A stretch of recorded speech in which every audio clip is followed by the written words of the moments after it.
अगोदर मध्ये बसून भरभरून येत आहेत. त्यांच्याकडे सगळ्यांकडे चॉपर्स आहेत, रॉड्स आहेत, सगळ्या गोष्टी आहेत. इथे काही दगड असतात का? आले म्हणून दगड.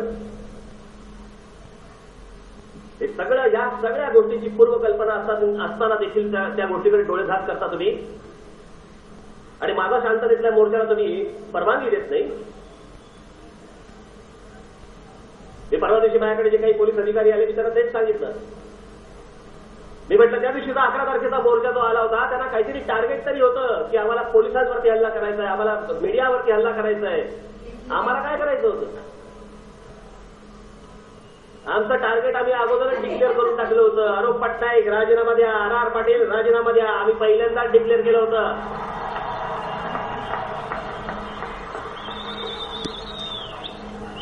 आम्ही काही इथे आज गाड्या फोडायला नाही आलोय किंवा जाळपोळ करायला नाही आलोय. करायची इच्छा पण नाही. काही करू तर कोणाच्या करू?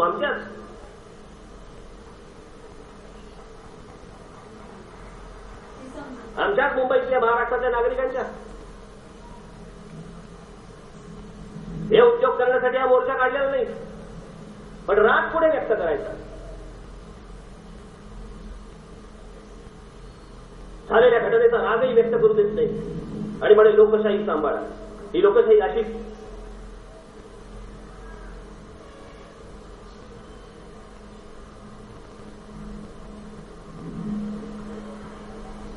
त्या रजा अकादमीच्या मोर्चाचा ट्रॅक रेकॉर्ड काढून बघा.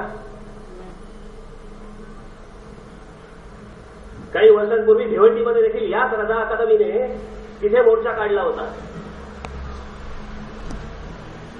हा भडवा आदमी